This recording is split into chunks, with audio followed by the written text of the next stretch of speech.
Vamos a hablar de una patología que se ha incrementado en el mundo entero y que aparentemente en la actualidad existen 300 millones de pacientes asmáticos. Patología que ha ido aumentando en su incidencia y en su prevalencia y que ha aumentado particularmente en los países del primer mundo,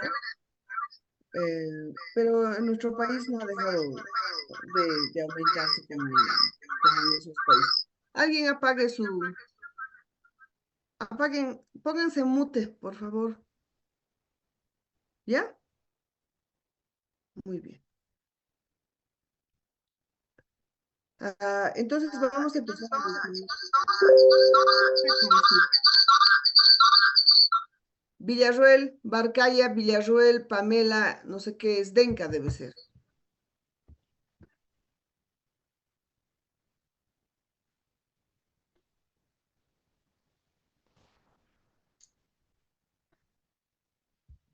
¿Quién es la representante del grupo? Yo, doctora, ¿Quién es yo? Dayana ¿Díaz? Álvarez. Dayana, ok. Está tu compañera Barcaya, no está. Pamela es Denca, Barcaya, Villarruel. Ya, Anulada. doctora. No Ya, está y su micrófono no está encendido. ok. La estoy intentando apagar, que creo que no puedo.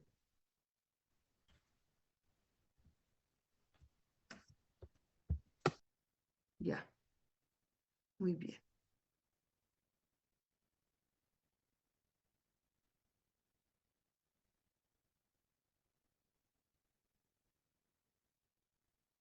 Muy bien. Entonces, el asma es un proceso inflamatorio crónico de la vía aérea, de los bronquios particularmente. Y en esta patología juegan un rol importante muchas células. Entre ellas, los más importantes son los mastocitos, los eosinófilos y los linfocitos T. Son los causantes del proceso inflamatorio que se produce en la mucosa bronquial. Entonces estamos quedando que por concepto es un proceso inflamatorio crónico de la mucosa bronquial donde los linfocitos T, mastocitos y los eosinófilos son las principales células en producir el proceso inflamatorio. Ese proceso inflamatorio se presenta en individuos susceptibles y se manifiesta por episodios que son recurrentes de sibilancias, sensación de falta de aire, o sea, ahogos, sensación de pecho apretado y tos. El ahogo también podríamos decir que es disnea, ¿no? Entonces, sibilancia, disnea, pecho apretado y tos. Que, que generalmente se presentan en la noche o en la madrugada. Esto se habla del ciclo circadiano del asma. Estos síntomas se asocian con una obstrucción variable al flujo aéreo que es al menos parcialmente reversible, ya sea espontáneamente o, o con tratamiento, ¿no? Entonces, vamos a redefinir. Es un proceso inflamatorio crónico de la mucosa bronquial, mediada por células inflamatorias como los mastocitos, eosinófilos, linfocitos T, que se manifiestan generalmente en episodios variables de sibilancias, ahogos, pecho apretado y tos, y que además suelen ser reversibles parcialmente con o sin tratamiento. Lo importante cuando definimos así el asma ya es más fácil llegar a un diagnóstico. ¿Dónde está? Así que los puntos claves de nuestro concepto son que es un proceso inflamatorio crónico, que existe hiperreactividad bronquial, traducido por las sibilancias, por la sensación de ahogo, por la sensación de pecho apretado y por la tos, que esta hiperreactividad bronquial se manifiesta con episodios recurrentes que generalmente se presentan en las noches y las madrugadas, que yo debo encontrar obstrucción en una espirometría, como dice aquí, obstrucción variable al flujo aéreo, y que esta obstrucción puede ser reversible con o sin tratamiento.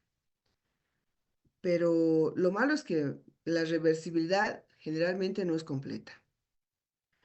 Y este proceso inflamatorio persistente a nivel de la mucosa bronquial tiene que ser reparada, como todo proceso inflamatorio que ocurre en nuestro cuerpo. Y al ser reparada, lo que se produce a nivel de los bronquios es un engrosamiento de la mucosa. Y este engrosamiento a nivel bronquial se llama remodelación. Se los voy a dibujar para que entiendan mejor. A un principio, cuando eres chiquitito y no te da asma y demás, sabemos que, vamos a dibujar aquí. No está cerrado. Estos no sirven. Este es un bronquio normal. Este es un bronquio con broncoespasmo.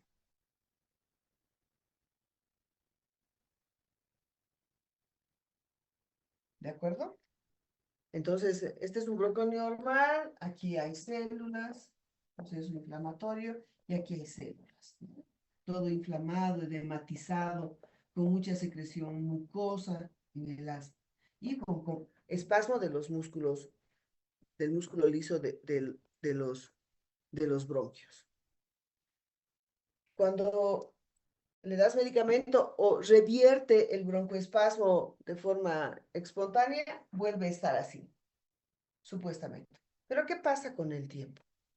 Resulta que con el tiempo este proceso inflamatorio tiene que ser reparado. Y si tú no das un corticoide, porque como esto es una inflamación, lo único que controlaría es el corticoide, ¿qué le pasa al bronquio? El bronquio queda,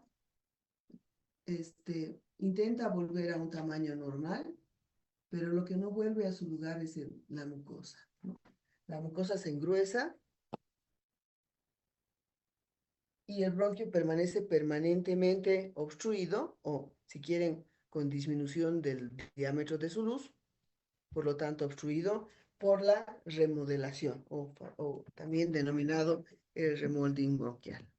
Y estos pacientes que son asmáticos mal curados o maltratados pasan a un estado, no sé si han hecho EPOC, han debido hacer EPOC ayer, ¿no ve? Hemos hecho poco. Han hablado de los pacientes asma EPOC, ¿sí? No. Pues Sí, sí. hay una variante de los pacientes epocosos que son asmáticos, ¿no? Entonces, este paciente asmático que tiene una enfermedad que es reversible, como sin tratamiento y que supuestamente va bien, pero cuando no das el tratamiento ideal, se remodela y pasa de asma a EPOC, porque la obstrucción ya es fija, ya no es variable o reversible. Aquí está la prevalencia. En 1998 había 155 millones de personas con asma en el mundo. Ahora son 300 millones de asmáticos. Lógicamente, en países desarrollados o del primer mundo, la prevalencia se ha elevado significativamente y está en relación a los contaminantes eh, del medio ambiente, como no sé si han escuchado hablar del ozono del piso, por ejemplo, y también de otras sustancias que son hipergénicas o que producen am, eh, alergia, como los aditivos que se ponen a los alimentos, ¿no? Como la tartracina, por ejemplo. Entonces, no se olviden que en los países desarrollados y lógicamente también en el nuestro, aunque en menor cuantía, comemos alimentos que ya no son naturales y frescos, sino son alimentos que están preservados, conservados, que no tienen color originario, ¿no? Por ejemplo, el Tampico parece naranja, pero no es naranja. Entonces, todas esas sustancias producen alergia e inducen al asma y a la rinitis, por ejemplo. ¿Cómo se manifiesta en niños? Es la enfermedad crónica más común en la niñez y es la principal causa de ausentismo escolar. Hace años atrás, debe ser igual, ¿no? En 1998 o hasta el año 2000 se ha hecho esta encuesta, se llama la encuesta ISAC. Bolivia ha participado en esa encuesta pero solamente la han tomado en cuenta a Santa Cruz en la encuesta ISAC. Esta encuesta ISAC ha sacado como importante dato que la prevalencia de, de asma es en un 10% de niños escolares, ¿no? De 13 a 14 años. 10% de los niños de 13 a 14 años tienen asma. Lamentablemente, en los preescolares, los chiquititos, los menores de 5 años, existe un subdiagnóstico. Y esto es más triste aún porque no se puede hacer pruebas de función pulmonar. ¿Se acuerdan ayer los chicos que rotan conmigo que había un niño de 3 años al que nos han pedido pruebas de función pulmonar para que entre a una cirugía? ¿Se acuerdan? ¿Sí? ¿Están aquí los de mi grupo? Sí, doctora, era una niña de 4 años. Tres. Ah, tres. De 3 años. Entonces, yo digo, el neumólogo pediatra ha pedido y si dice, no pueden colaborar con pruebas de función pulmonar, ¿no? O sea, no se les hace, lamentablemente. Y en menores de 2 años, el diagnóstico es difícil de confirmar, por lo que se utiliza el concepto de síndrome bronquial obstructivo o sibilancias recurrentes en el lactante, para decir posiblemente asma, y tratas como si fuera un asmático. En adultos es la principal causa individual de ausentismo en el trabajo, pero lógicamente en sujetos jóvenes que están trabajando. Y ocupa el 1 al 3% de las consultas en las unidades de urgencia. En pacientes que tienen entre 15 y 44 años, estos pacientes van en las madrugadas, ¿no? Como dice aquí, más frecuente en el AM, en el amanecer, por crisis obstructivas bronquiales, ¿no? Por agudizaciones del asma. Generalmente la causa de estas crisis son falta del diagnóstico o falta de apego del tratamiento o medicación que no se está utilizando en buena forma o mala medicación.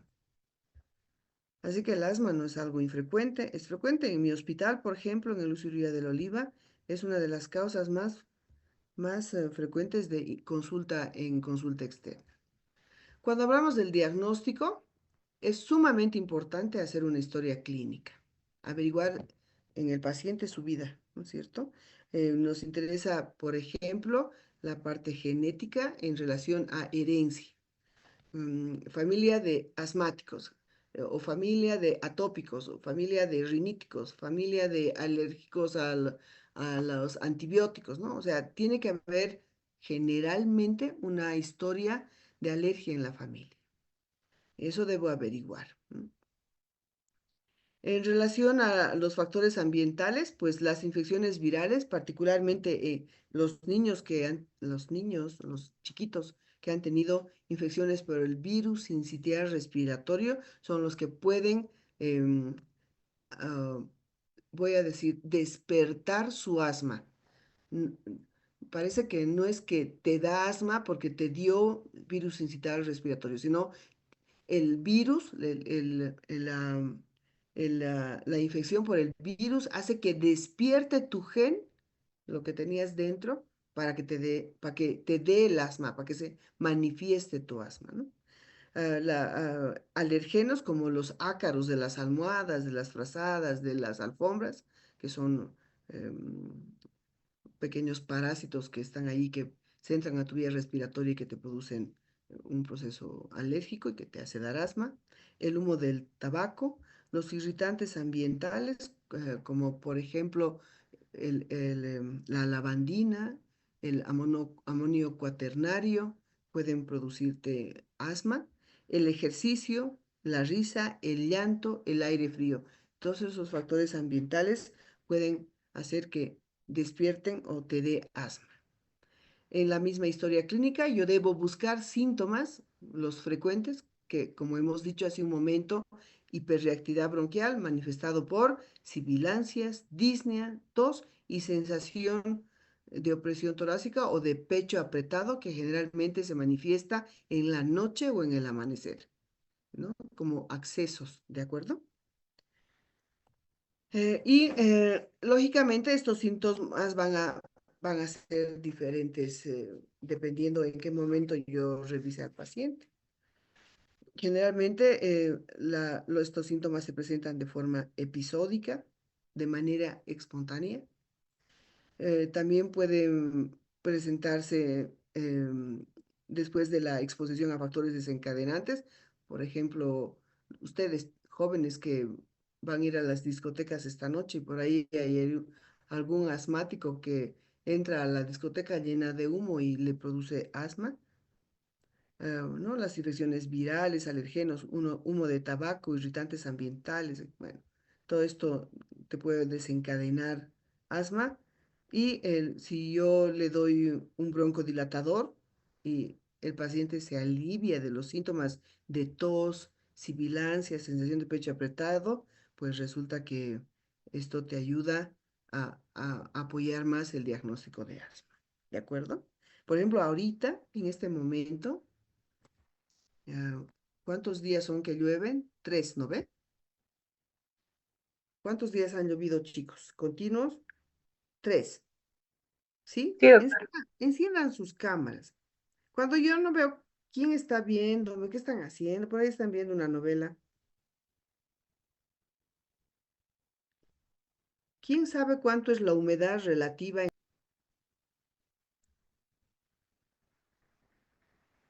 Cristian,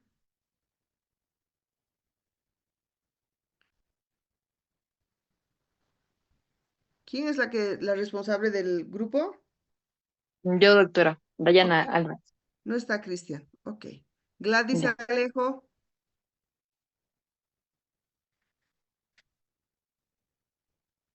enciendan sus cámaras. Gladys, ok. Un dato para que yo diga tiene dificultad, un signo o un síntoma, para que yo diga dificultad respiratoria. Mm, una cianosis. ¿Qué? Una cianosis, por favor. Cianosis, ya, uno, muy bien.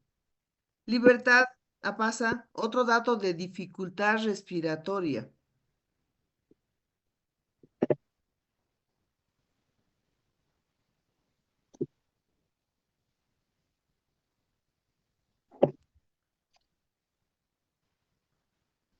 ¿Cómo es? ¿No?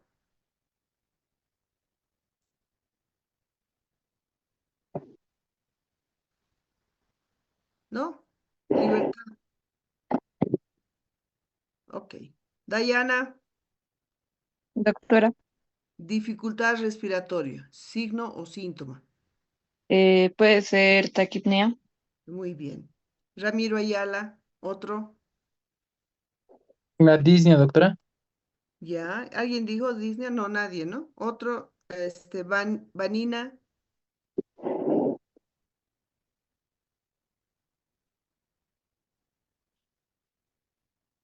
Vanina,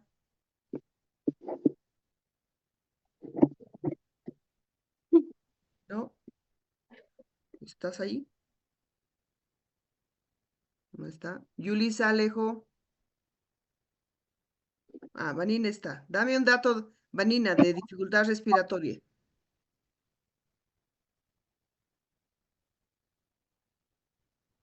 Escribí ñata. Tienes teclado, ¿no ve? Puedes poner ahí facilito. Te estamos esperando.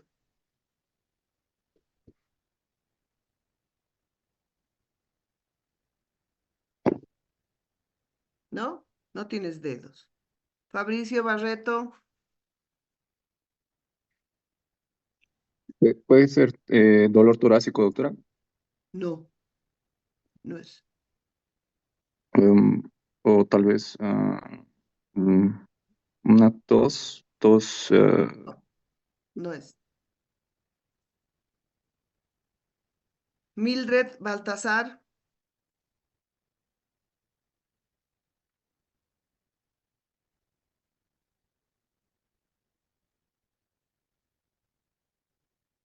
Andrea Natalia. Los vas anotando, ¿no? Vea los que no contestan, al que no saben Doctora, estoy anotando. Eso, anota y le entregas al doctor Ordóñez. Y yo le voy a preguntar al jefe si le entregaste o no. O sea, sean honestos, yo no les obligo a estar aquí. Si quieren irse, pueden irse los que quieran y nos quedamos los que estemos interesados en aprender. El resto, apaguen, salgan de aquí y que no esté su nombre solamente para cumplir. Es tan corrupto como los que han comprado el examen para entrar a la residencia. Así es.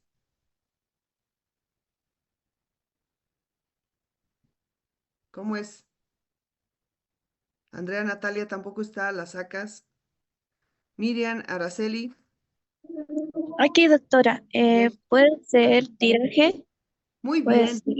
Tiraje, cornaje, utilización de músculos expiratorios accesorios, todos esos datos son de dificultad respiratoria. Esa dificultad respiratoria se vuelve insuficiencia respiratoria cuando, Gladys, Alejo, Sí, doctora. ¿cuándo? Eh, cuando hay mucha humedad o No, nada que ver.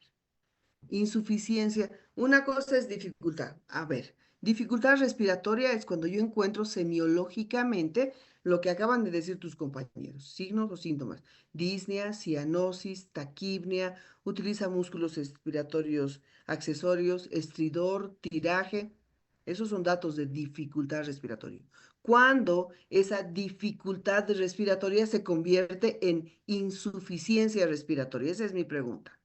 Montserrat, Otálora, Aguilar. Doctora, ¿puede volverse cuando ya estamos frente a casos con hipoxemia? No. Ah, ya, pero ¿y cómo demuestras la hipoxemia?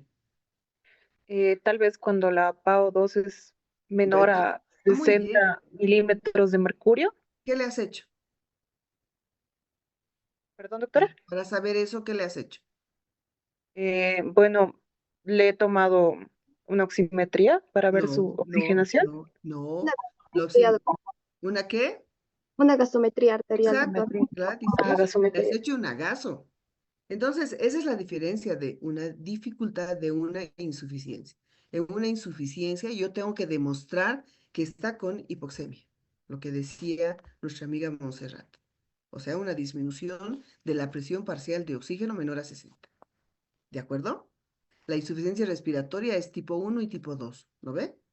Eso ya van a llevar, creo que mañana. Bueno, tienen después de mí, creo que es la charla. Entonces, eso es sumamente importante que sepan. Así que estábamos hablando de eso, diciendo que el paciente, cuando está en una crisis de asma, puede tener esa dificultad respiratoria. Quejido, miren, aleteo nasal, retracción, polipnea, dificultad para hablar, alimentarse y hasta compromiso del sensorio cuando la hipoxemia o la hipercapnia son importantes. ¿De acuerdo? Muy bien. ¿Cuál es mi segundo paso? Porque mi primer paso es sospechar, ¿no? Mi sospecha, por lo tanto, se va a basar en un paciente que tenga sibilancias, tos, sensación de pecho apretado y disnea y que se presente además generalmente en las noches y en las madrugadas. Y que además en este paso 1, que sería nuestra sospecha, este paso 1, que sería nuestra sospecha, aparte de las, pues, estos ya no funcionan, ¿no? Estas cosas, aparte de las manifestaciones, oh, no sé qué tienen, chinos son, aparte de las manifestaciones clínicas que hemos dicho, lo que acabamos de hablar, yo tengo que encontrar factores de riesgo. Y en este factor de riesgo están las genéticas y las ambientales, lo que hemos hablado. Y si ustedes revisaran, por ejemplo, la guía GINA, PASMA, o la guía de los españoles, que no me acuerdo qué se llama, para asma, ahorita vamos a ver, se darían cuenta que hay muchos factores desencadenantes y factores, hay dos tipos, vamos a ver ahí, ¿ya? Para tener asma. Entonces, yo debo, en este primer paso de sospecha, manifestaciones clínicas y factores de riesgo para pensar en asma. Mi segundo paso en el diagnóstico del asma es demostrar la obstrucción. Y la única forma de demostrar la obstrucción es haciéndolo en una espirometría. Una espirometría en el que yo encuentre un índice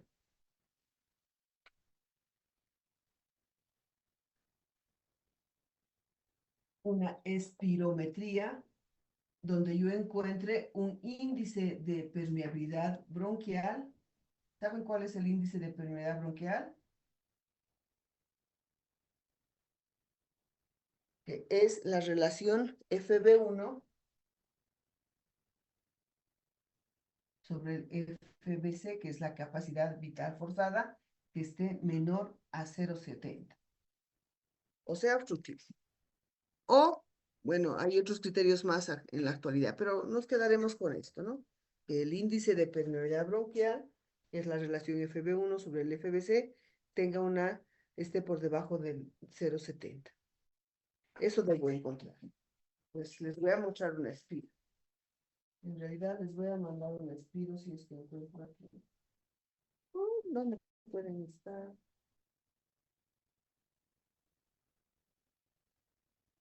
Generalmente en la clase de EPO, yo les mando a mis estudiantes miles de espirometrías para que aprendan espirometrías.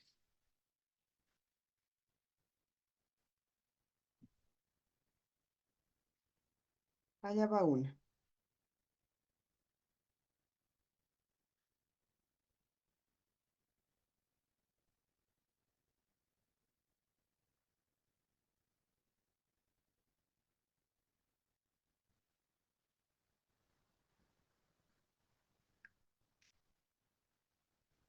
Le mandé a nuestra compañera, pero yo voy a abrir aquí en el WhatsApp y vamos a ver en la pantalla. ¿De acuerdo? ¿Dónde está WhatsApp? Aquí. Pan, pan y Zoom. Zoom. Share. ¿Listo? Ok. Allá va. Entonces, este es un espiro. ¿La ven? ¿Sí, no ven? La pueden Sí, ver doctora, bien. se ve. La Marta, quisiera que no puedo hacerla más baja. Ok. En esta espirometría, yo estoy viendo el dibujo de las curvas, pero aquí están los resultados. Vamos a irnos a los resultados, ¿ya? He dicho que el índice de permeabilidad bronquial es el que me ayuda a decir si es o no es un patrón obstructivo. Y miren, en este caso, me fijo el que él hizo, que se llama PRE. Y como pueden ver, miren, tiene 65,29, que es menor a 70, ¿no ve? Entonces es obstructivo. A la obstrucción me fijo el FB1. ¿Y cómo clasifico la gravedad? En leve, moderado, grave y muy grave. Leve, mayor 80, moderado entre 50 y 80, grave entre 30 y 50 y muy grave menor a 30. Este sería leve. ¿De acuerdo? Y eh, yo debo hacerle una espirometría dándole un medicamento. Le doy 4 disparos de salbutamol y a los 10 a 15 minutos le hago una nueva espirometría que se llama post-broncodilatador, que va a salir aquí post, y tengo que ver la respuesta. Entonces, les voy a mostrar la respuesta de este caballero.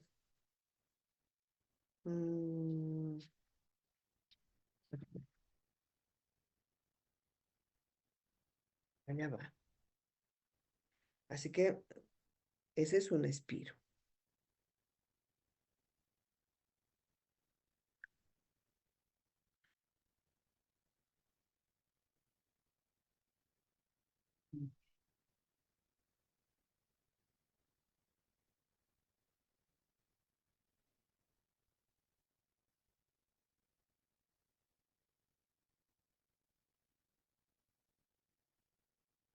No sé qué he hecho. Pocha. Bueno, ¿y ahora qué he hecho? No sé qué he hecho, chicos, con mi WhatsApp. A ver. No es esto. Lo cierro mejor, ¿no ve? Me dio, pues estoy. Oh, a ver. No puedo creer, todo va a entrar. Oh, entonces, después de 10 a 15 minutos de darle un broncodilatador, lo que tengo que ver es qué ha pasado con la obstrucción que había. ¿Mejoró? ¿No mejoró?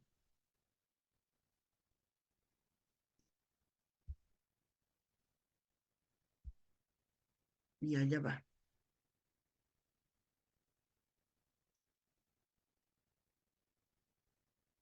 No sale. Fu, ¿qué pasa?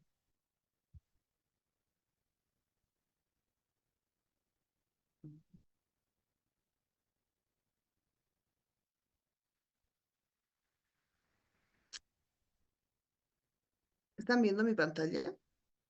¿Qué están viendo? ¿La expiro? No, no. No, doctora. Aquí está.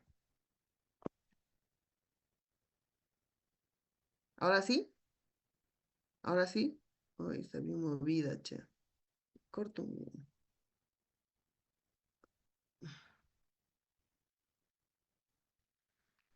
Está súper movida. Esta es la... no,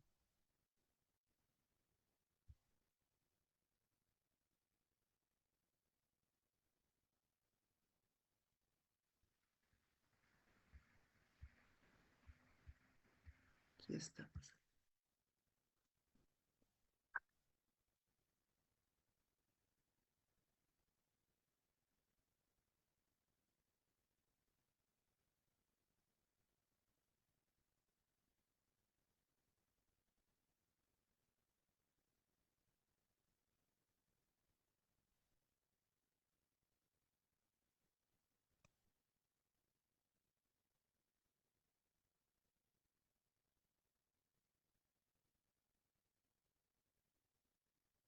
¿Cuál están viendo?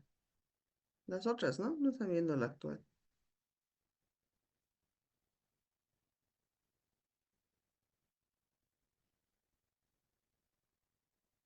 Entonces, cuando ya le doy el broncodilatador que dice post, resulta que el índice de permeabilidad bronquial ha subido a 55, de 51 a 55. Sigue estando obstructivo, pero me tengo que fijar la respuesta del FB1, que cuando es mayor a 10% es igual a asma. ¿De acuerdo? Si esta respuesta fuera menor de 10, sería EPOC. ¿Han entendido? Así que esta prueba es la que te define si es asma o si no es asma, ¿no? Ahora, hay muchos asmáticos que tienen signología en la mañana, van a tu consulta, les haces la espiro y es normal. Y eso es porque, pues, el asma es reversible con o sin tratamiento. Una espirometría normal no te quita la posibilidad diagnóstica de asma. No lo hace. ¿De acuerdo? Muy bien. ¿Qué están viendo? ¿Lo mismo de hace rato? No están viendo esto, ¿no ven? Muy bien. Entonces, debo hacerle una espirometría al paciente con asma.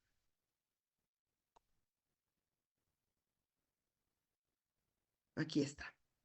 Debo hacerle una espirometría y clasificarle como habíamos dicho. Muy bien. Y este es un algoritmo del diagnóstico, ¿no? Me hago el espiro, me fijo el FB1, FBC, índice de permeabilidad bronquial. Si es normal, no es obstructivo, está sin obstrucción. Si está disminuido, es una obstrucción, ahí me fijo el FB1. Si el FB1 está disminuido, eh, evalúo en cuánto está disminuido para decir moderado, grave, muy grave, y luego le doy un broncodilatador para ver la respuesta. Aquí dice una respuesta mayor a 12% es positivo para asma, ¿no? Pero esto ha cambiado ahora, es 10. la respuesta positiva a PASMA. En realidad, yo diría que es cualquier respuesta es positiva y ya les voy a explicar por es positiva PASMA, ¿no? Está súper grave. Ahorita la definición de asma y EPOC espirométricamente estamos en una controversia y les voy a explicar por qué. ¿De acuerdo? Entonces, pero sí debo hacer una espirometría y el diagnóstico, por lo tanto, es, no solamente es una espirometría alterada, sino es manifestaciones clínicas, exámenes de laboratorio, digo, factores de riesgo para poder llegar al diagnóstico. Ahora, ¿qué pasa cuando mi paciente no tiene una espirometría que me demuestre asma? Le hago otras pruebas, ¿no? Y existen otras pruebas, aparte de estas que están aquí, como un examen de atopía, como un test cutáneo o una hiperreactividad bronquial, haciéndole una prueba de broncodilatación, no, una prueba que se llama una espirometría con prueba de hiperreactividad bronquial.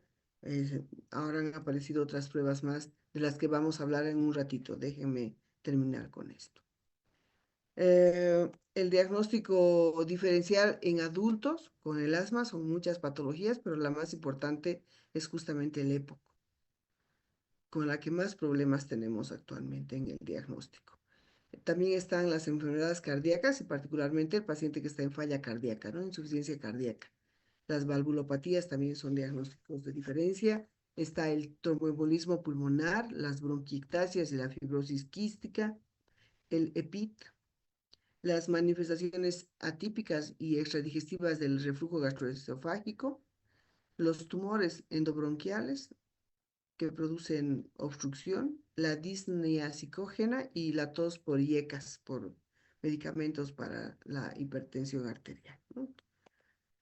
Este, hay una clasificación del asma. Una vez que diagnosticas el asma e inicias el tratamiento, la consulta posterior del paciente debes hacerla clasificándolo al paciente según el control, ¿no?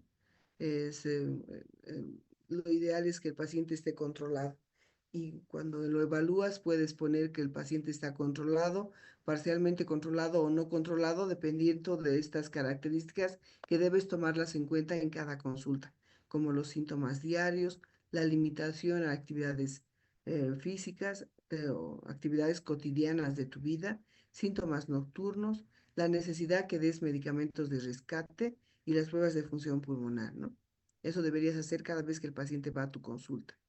Controlado sería aquel paciente que no tiene síntomas diarios o si tiene es 2 veces o menos por semana, que no tenga limitación de su actividad, que no tenga síntomas nocturnos, que no necesite medicamentos de rescate en la noche o que si ha necesitado sea menos de 2 veces en la semana y que sus pruebas de función pulmonar sean normales, ¿no? El controlado y el parcialmente controlado es el que manifiesta cualquiera de estas características y el no controlado es el que tiene todas. ¿Qué pasa cuando mi paciente lo encuentro controlado? Pues lo mantengo en el mismo esquema de tratamiento o puedo desescalar. Ya les voy a explicar qué significa desescalar. Y si está parcialmente controlado, lo que hago es escalar en el tratamiento. Ya les voy a explicar qué significa eso. Y si está no controlado, pues lo que tengo que hacer es modificar mi esquema de tratamiento por completo, ¿no? El tratamiento del asma no solamente es farmacológico, sino tienen otros tópicos que son sumamente importantes tomarlos en cuenta, como la educación en relación a qué es el asma, por qué te da el asma y qué cuidados debes tener en el asma. No solamente educar al paciente, sino también a su familia. Luego es importante que el paciente sepa perfectamente utilizar la vía inhalatoria, lo que se llama la terapia inhalatoria. Tiene que ser un paciente sumamente bien entrenado en esta terapia para que los medicamentos realmente sirvan, porque si tú te disparas o inhalas mal un medicamento, no sirve para nada. En relación al control de los factores agravantes, pues, por ejemplo, en niños, eh, si hay algún tabaquista en su hogar, este tabaquista tiene que ir a fumar a otro lado, ¿no? que no sea dentro de la casa. Luego habría que hablar de la contaminación doméstica, como las chimeneas, y lógicamente en, eh, en hogares de la gente pobre de nuestro país, la del campo, por ejemplo, la contaminación por la comida adentro, ¿no? Cocinan en los mismos cuartos. Y en el campo con leña, con yareta, con carbón, que contaminan el medio ambiente. No se olviden que además esto produce EPOC, ¿no? No solamente agudiza el asma. Y en la contaminación ambiental, que la tenemos los paseños y en realidad toda Bolivia en los meses de junio, julio, agosto, septiembre, octubre y parte de noviembre, tenemos actualmente el clima, el ambiente totalmente contaminado por los bolivaristas que queman, ¿no es cierto? En realidad no hacen chaqueos, sino incendian nuestro país y que nadie les hace nada porque son intocables. Entonces, esos imbéciles que hacen esto nos ponen en riesgo a todos nosotros. A que te dé asma, ya, pero el asma se controla. A que te dé EPOC, el asma progresa. Y a que te dé cáncer, el cáncer mata. Y nadie dice nada. Bueno, luego en el asma, en los fármacos, ahorita vamos a hablar de los fármacos, por eso no les digo nada y debo hacer un perfecto control de la exacerbación, ¿no? Cómo se hace el tratamiento. Quiero que sepan para el tratamiento que existen pasos en el tratamiento del asma, que quiero que vean esto, dice reducción o aumento, lo que les decía un momento se llama desescalar o escalar, porque para nosotros el tratamiento del asma es una escalera de medicamentos y de dosis que vas subiendo conforme encuentres a tu paciente clínica, semiológicamente y espirométricamente, a mayor escalón, mayor dosis de medicamentos y más frecuentes y más medicamentos. Y yo puedo estar ahorita con un asma en el que esté, digamos, en una si me ponen en la clasificación de persistente, puedo estar en persistente moderado. Mi doctor me da el tratamiento, lo hago bien, me revisa de aquí a 2 días y resulta que ya estoy bien. Lo que puede hacer mi doctor es desescalarme, o sea, bajarme la dosis de los medicamentos. ¿De acuerdo? Pero si he hecho mal el tratamiento o lo que sea y resulta que estoy peor, lo que hace es aumentarme la dosis de los medicamentos y posiblemente me da otros medicamentos más y eso se llama escalar. ¿De acuerdo? Ahorita vamos a ver. Y miren, esto es en inglés, el tratamiento de la TB. Inglés chino básico, ¿no ve? ¿Sí? Muy bien, pero nos vamos a ir a algo más bonito. Hay las guías mundiales para el asma, que ustedes deberían leer eso, o sea, basar sus conocimientos debería ser justamente en eso, en la guía mundial.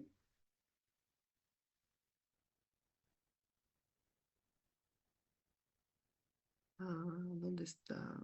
Gold se llama. No es Gold, es Gina. La guía Gina, aquí está.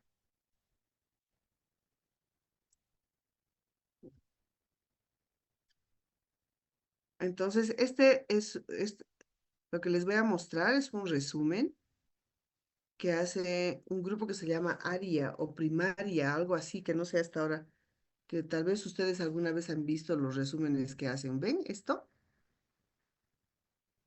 No sé si alguna vez han revisado, ¿no? Este es un resumen de la guía del año 2021 del GEMA, que es la guía española para el manejo del asma, y del GINA, que es la guía mundial del manejo del asma, ¿ya? Entonces, vamos a repasar todito, pero rápido. Dice, diagnóstico, síntomas guías del asma, síntomas guía del asma, tos, disnea, opresión y sibilancias, lo que hemos dicho, hiperreactividad bronquial. Empiezo mi algoritmo diagnóstico del asma. El paciente tiene síntomas asmáticos, lo que le hago es una espirometría con prueba broncodilatadora. El margen de referencia del índice de permeabilidad bronquial es 0,7 y divido a mis pacientes en si tiene un índice de permeabilidad bronquial mayor a 0,7 o menor a 0,7. Si es menor, se llama patrón obstructivo.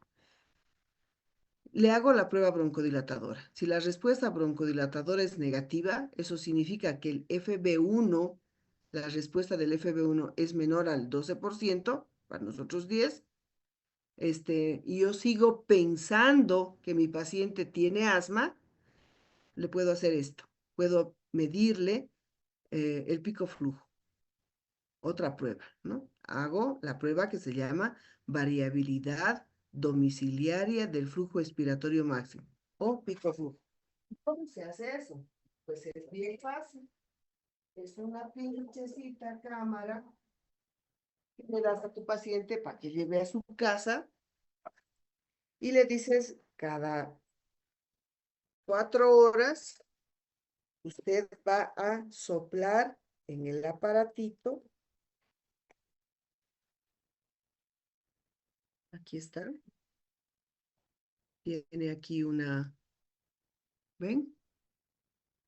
Una escala de números y esta cosita, esto que se mueve. ¿Y cómo se hace? Fácil. Mírenme, meto aire. Yo estoy con un flujo, un pico flujo, ahorita de 300. Entonces le digo a mi paciente que sople 3 veces, cada 4 horas, vuelvo a soplar. Otra vez, ahora 310. No mentira, 260 y vuelvo a soplar. Y ahora está en 280. Sumo los 3, divido entre 3 y saco un promedio. ¿Ya? Y voy bien. Ahora, si esta variabilidad, si ahorita yo tengo 300, pero de aquí a 4 horas me vuelvo a hacer, 4 horas ya van a ser 20, 21, 22, 23, 24, medianoche, puedo empezar una crisis de asma. Mi variabilidad, o sea, cambia mi respuesta, que ahorita tengo 300, resulta que hago 150, que es mayor al 20% de variación, tengo asma. ¿Ya? Y resulta que me dejo, duermo más o menos, pero mañana cuando despierte, 6 de la mañana, me vuelvo a hacer y ya mejoré. Ya subió a 180. Empieza a variar mi pico flujo y si mi variabilidad vuelve a ser normal, pero de nuevo vuelvo a hacer un broncoespasmo porque resulta que limpio la cocina y ahí hay tóxicos que utilizo para el sacagrasas, por ejemplo, tengo asma. Entonces, esta prueba que se llama variabilidad domiciliaria del pico flujo se hace.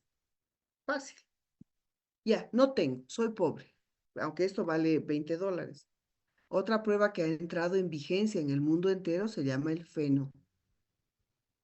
Es la fracción exhalada del óxido nítrico. Es un aparato especial en el que se mide el óxido nítrico, que se supone que el óxido nítrico se produce en todos los procesos inflamatorios y te da un resultado. Si este resultado es mayor a 40 partes por billón, es asma, porque estás inflamado. Pero si no es, posiblemente no seas asma. Si tú sigues pensando que es asma, le hago la prueba de broncoconstricción, que es lo que les había dicho de metacolina. Una prueba que no tenemos en nuestro país, es peligrosa porque tienes que hacer con un anestesiólogo y a tu lado y además con una, una caja de paro respiratorio porque el paciente puede hacer una crisis de asma terrible y morirse. Entonces son pruebas que necesitan que haya un médico anestesiólogo a tu lado, alguien más que te ayude a recuperar al paciente si se te va de las manos. La prueba FE no existe, tenemos en Bolivia.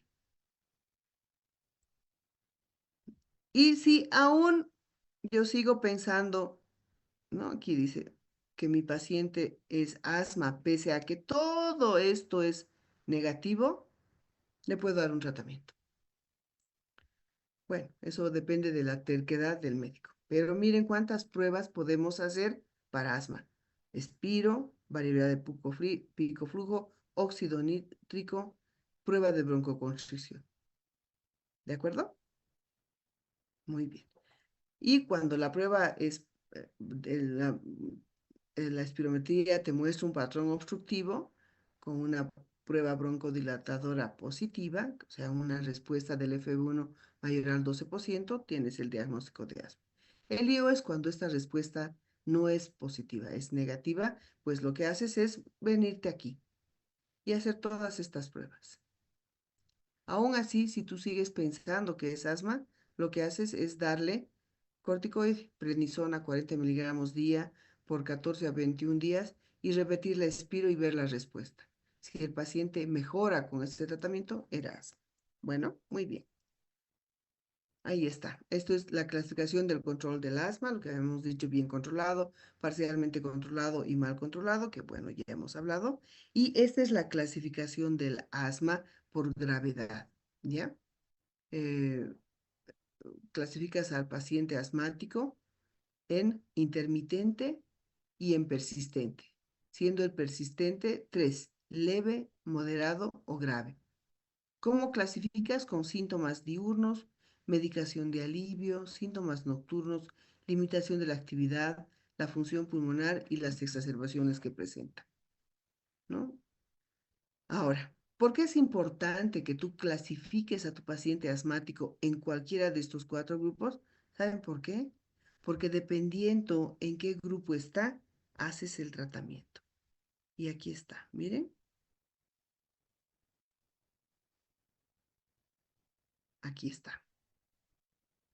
Escalón 1. ¿Quién está en el escalón 1? Aquí va. Escalón 1, el intermitente. ¿Ven? ¿Y qué debo darle al intermitente?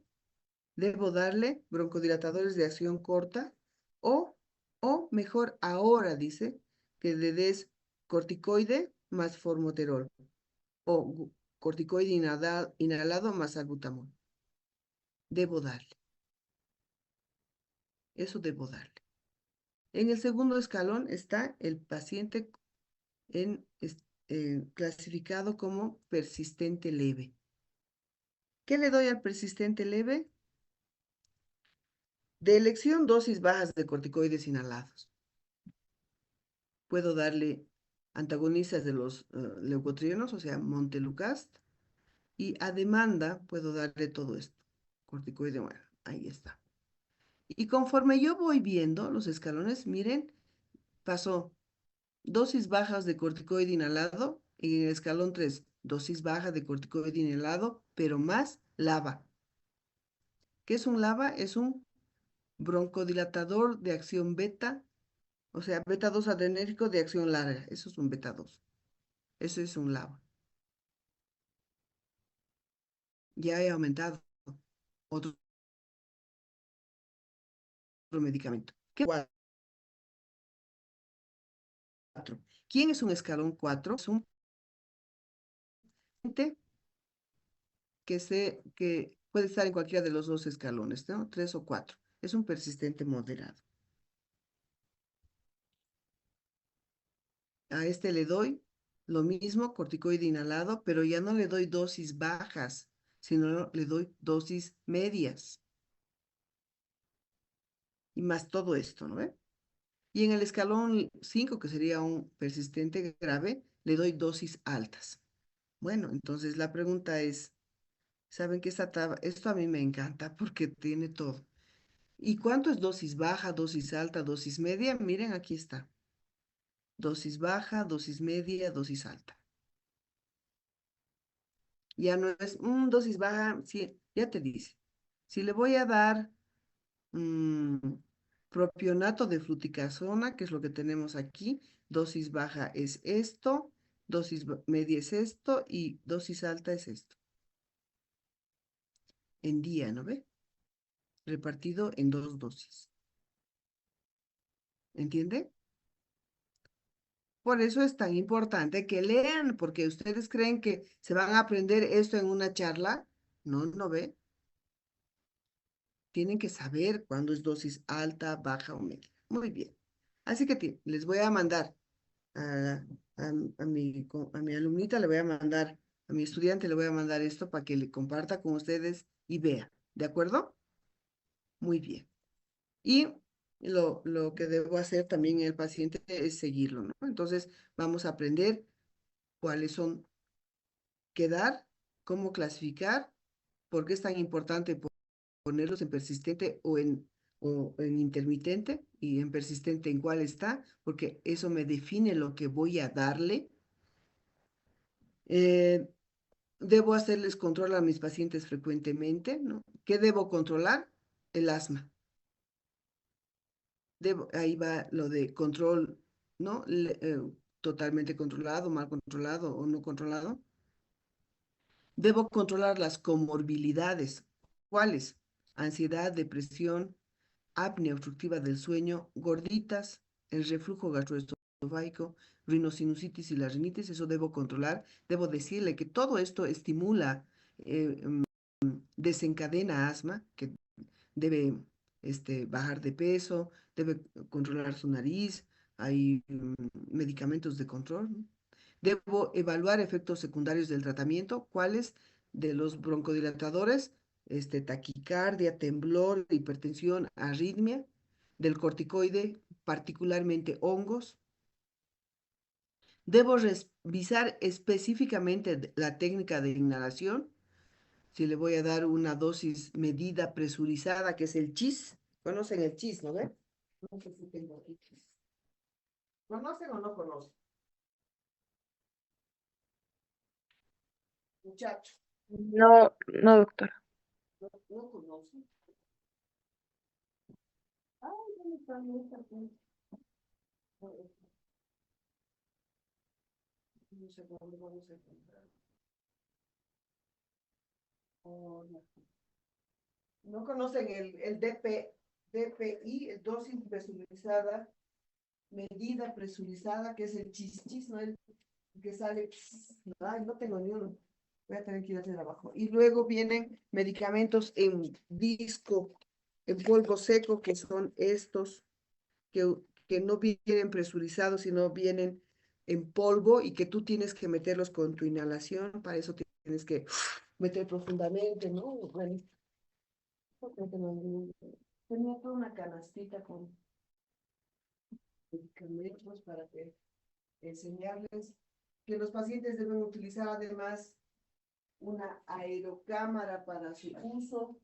Eso les pediría como están rotando en hospitales, que les enseñen sus docentes, porque es sumamente importante la técnica de inhalación, ¿no? Los chicos que están conmigo han visto cuando les damos el broncodilatador para hacer la prueba, les damos con aerocámara, ¿no es cierto? ¿Por qué les damos con aerocámara? Porque con eso aseguramos que mejore el ingreso de los medicamentos hasta el árbol bronquial. No queremos que se quede en la boca, ¿no? Los medicamentos que vienen presurizados, los que hacen chis, vienen con una velocidad. Y esa velocidad que es fuerza hace que la mayoría del medicamento se quede en tu boca. Y que solo actúe el 20 al 30% si haces bien la inhalación. Entonces, para mejorar ese 20 a 30%, le das una aerocámara que hace que haya mayor espacio entre el disparo y tu cara, para que entre mejor el medicamento, así con eso logras que entre un 50% al pulmón. Estos medicamentos, los que vienen en polvo seco, ¿saben cuánto ingresa a tu pulmón? El 90%. O sea que estos son realmente buenos. El gran problema es que el paciente tiene que tener una buena inspiración. Esto, profundo. Cuando disparas para un chis chis, no debe hacer, porque si hace fuerte, le estás dando más velocidad. Entonces ahí tienes que decir al paciente que en vez de hacer, haga largo y despacio. Entonces esas son técnicas que deben aprender ustedes para saber la técnica de inhalación y que van a encontrar en el YouTube como una charla. Hay un montón. Luego debo ver la adherencia al tratamiento y aquí este QR está el plan de acción que debo darle al paciente.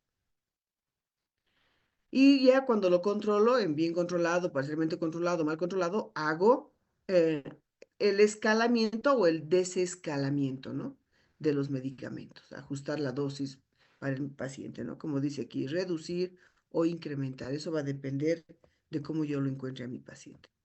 Cuando un paciente viene con asma exacerbado, ahorita vamos a hablar de este índice CAT, este, debo, debo ver específicamente esto. Miren, si se ha instaurado la agudización de forma lenta o de forma rápida. Lenta es en días o semanas y esto se presenta en el 80% de los pacientes, ¿no? Esto se produce generalmente por infecciones respiratorias altas, como en las gripes, o por incumplimiento del tratamiento. La respuesta es lenta, ¿no? Em, y aquí le doy la medicación para que mejore. El gran problema es cuando se instala rápidamente.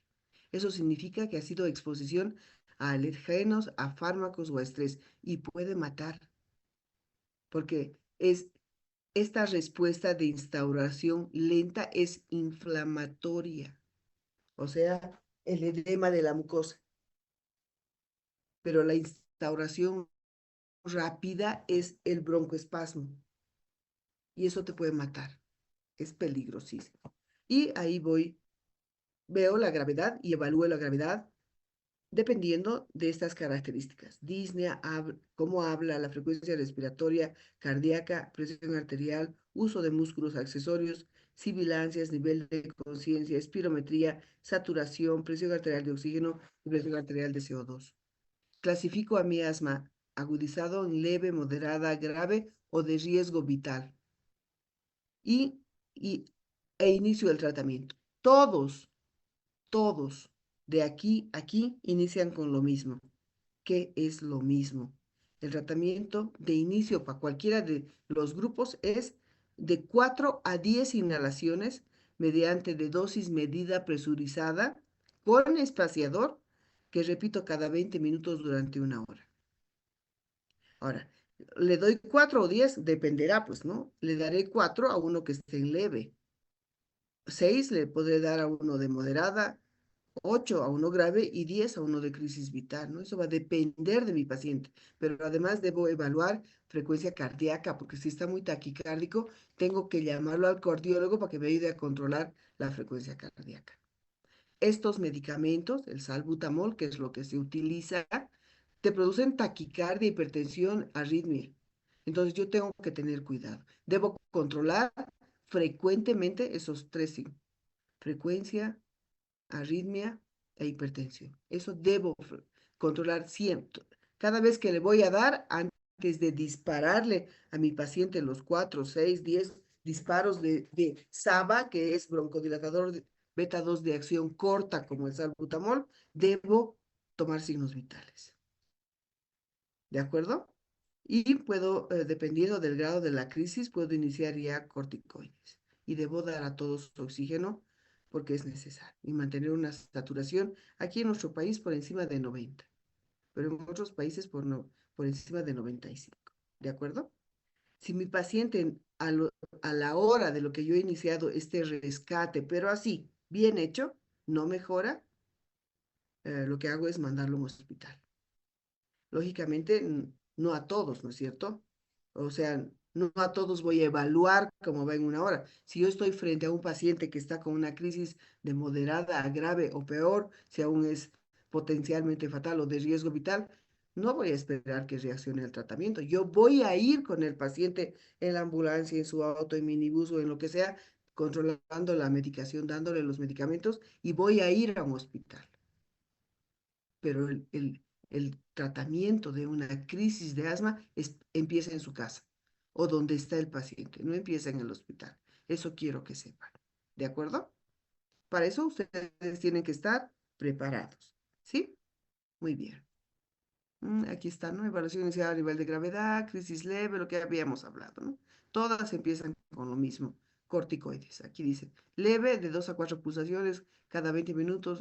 Aquí igual, ¿no? 4 a 8 inhalaciones de moderada a grave y bueno, La crisis vital dice oxígeno, salbutamol, hidrocortisona, claro, magnesio en dosis única, dosis kilogramo, pues, pero no significa que esto vayas a hacerle en el hospital, se te va a morir. Esto empiezas en su casa, empiezas a darle salbutamol y lo llevas a un hospital, ¿de acuerdo? No podemos tardar. ¿Alguna cosa? ¿Han entendido bien? Bonito, ¿no? Así que le voy a mandar a la compañera para que les comparta y aprendan. ¿Está bien? ¿Alguna pregunta? No, doctora. Doctora, una pregunta. Dime. Quería preguntarle cómo se manifiesta la crisis asmática y lo que también usted mencionaba sobre una pequeña crisis. Ah, la crisis asmática se manifiesta con tos, sensación de flema, sibilancia o de pecho apretado. Eso va a depender del grado de crisis, ¿no es cierto? A mí me da una pequeña crisis porque he sentido que metí aire y se me tapaba y empezaba a toser y tenía sibilancias. Y se me ha pasado solita, no he hecho nada, se me ha pasado. Pero eso es por la humedad. O sea, estoy empezando a agudizarme, ¿no? Si no empiezo a aumentar mi dosis de medicamentos, me va a dar asma, o mejor dicho, una crisis. ¿Y por qué tengo asma yo? Mi mamá tiene asma. ¿Por qué tiene mi mamá asma? Su familia, la familia de mi mamá era alérgica. Mi mamá tiene asma, yo tengo asma, mi hija tiene asma. Todos los nietos de mi mamá tienen alergias. Entonces, ahí va, ¿no? Es cierto nomás que en el asma tiene que haber el antecedente de alergias, de atopías, de asma en la familia. ¿Cuándo le ha empezado el asma a mi hija? Cuando era niña y es atópica más. No son enfermedades que empiezan sí, que el asma en adultos, en viejitos, se ha incrementado porque cada vez las personas mueren más viejitas, sí, pero generalmente el asma empieza cuando eres niño. Cuando eres niño, que no diagnostiquemos en nuestro país por falta de conocimiento y de capacidad, seguramente, porque hay muchos niños que la mamá dice, ay, no sé qué tiene mi bebé, pero siempre está con moco en su nariz, ¿no ve? Es una rinitis, pues. ¿Acaso es normal tener moco en tu nariz? No. Ay, cada vez que la da gripe termina con una tos terrible y tienen que dar, sí, por ahí es asmático y hace hiperreactividad bronquial por las infecciones virales, ¿no? Entonces, ya uno, hay algo importante. Si no buscas, no encuentras. Pero la búsqueda nuestra tiene que ser con conocimiento. Para que yo encuentre algo y sospeche de algo, tengo que tener algo de conocimiento, ¿no? Hemos dicho que nuestro paso uno es la sospecha, pero en esta sospecha, por encima de esta sospecha, hay una nube grande de conocimientos, que es este momento en el que están ustedes para tener una nube grande o una nube chiquitita de conocimiento. No sean como algunos médicos que están tan perdidos que les piden tomografía de la punta de su cabeza a la punta de su dedo del pie, ¿no es cierto? O que, como dicen, ¿y qué tienes? ¿Por qué estás aquí? ¿Tienes? ¿Qué le ha dicho el doctor que tienes? O una gripe o un EPOC. Plop, dices, o diarrea o estreñimiento. No puedes, o sea, no puedes confundir una gripe con un EPOC. Tal vez podría confundir una gripe con asma, pero ni así. Pero gripe con EPOC, totalmente diferente, porque el EPOC tiene factores de riesgo súper importantes, como el hábito tabáquico para diagnosticar. ¿No ve? Pero aún así, el hábito tabáquico, si tienes un índice paquete año que sea mayor a 10, ese es sospechoso de poco. Si tu índice paquete año es menor a 5 o menor a 10, no sospechas. Entonces, ahí va esto, conocimiento. Para que yo sospeche de algo, tengo que tener conocimiento. Si no, todo me va a sonar igual.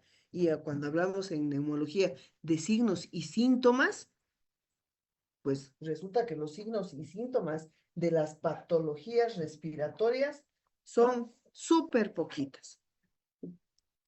Dime, Montserrat, signos y síntomas de patología respiratoria. Doctora, puede ser disnea, el dolor torácico, tos con expectoración, hemoptisis. ¿no? Ahí está en hemoptisis, tos y dolor. Nada más. No hay más. Claro, yo tengo que diferenciar la disnea. Si es una disnea progresiva, no es progresiva. Si es una disnea que está ahorita, pero mañana se pasa, por ahí es asma. Si es una disnea súbita que no tenía ayer, pero ahora estoy, TEP. Si es una disnea que ha ido aumentando con el tiempo, EPOC, EPIT, tos. ¿La tos es productiva o es seca? Si es seca, cáncer, EPIT. Si es productiva, ¿cómo es productiva? ¿En qué momento se presenta más la tos? Si la tos es productiva, generalmente en las mañanas, cuando despiertas, bronquiectasias, ¿no es cierto? Color de la tos, de la flema, mejor dicho. ¿Qué color es la flema? La tos se produce cuando haces algo, sí, cuando camino. Tos del ejercicio. ¿En qué pienso? Yo en EPIT, luego en EPOC. Para el EPOC y para el EPIT, antecedente importante, tabáquico. Pregunto. Semiológicamente existe diferencia entre el EPOC y el EPIT. Al escuchar, sí, el EPIT, estertores crepitantes tipo velero. EPOC, disminución del murmullo vesicular. Fácil. Pero tengo que tener conocimiento. Miren cómo un síntoma tan fácil yo lo puedo diferenciar. O sea, no singular, sino tan amplio, yo puedo tomarlo como algo importante y diferenciar. Dolor. Aquí en el dolor yo tengo que saber si es dolor del tórax como tal, me refiero a parrilla costal, si es dolor de la pleura o es dolor del parénquima pulmonar. Eso tengo que diferenciar. Y del precordio, ¿no? Del corazón. Yo tengo que saber diferenciar por cómo se manifiesta el dolor, qué es, que, aumenta el dolor, como digamos la tos o la inspiración profunda, o cuando se echa de un lado o del otro lado. Yo debo preguntar para poder definir el dolor, si es de tórax, si es de pleura, si es de nervio, si es de piel. Entonces, para eso, ¿qué tengo que tener? Conocimiento. Si no tengo conocimiento, pues esto me va a parecer. Ahí igual, ¿qué le ha dicho su doctor que tiene? O gripe o EPOC, ¿no ve? Entonces, dices, vaya, ¿qué pasa? ¿Alguna pregunta, chicos? ¿Nada? Doctora, tengo una última pregunta. Dime, Yulisa. Eh, Sobre lo que mencionaba de las alergias, entonces, ¿sería un factor de riesgo, digamos, si un Sí, niñito, sus familiares tuviesen sí, alergias, es, pero que no tengan tampoco asma, pero que se manifiesten, digamos, sí, de otra manera, como es, rosácea o... exacto, es. ¿Por qué? Porque son las mismas interleucinas las que promueven asma. Cuando hablamos de qué interleucinas están metidas en el asma, busquen y ponle la enfermedad. Interleucina tantos, asma y rosácea, digamos. ¿No ven? Busquen. Así que el antecedente de alergia es súper importante para el diagnóstico de asma, de rinitis. ¿Qué más?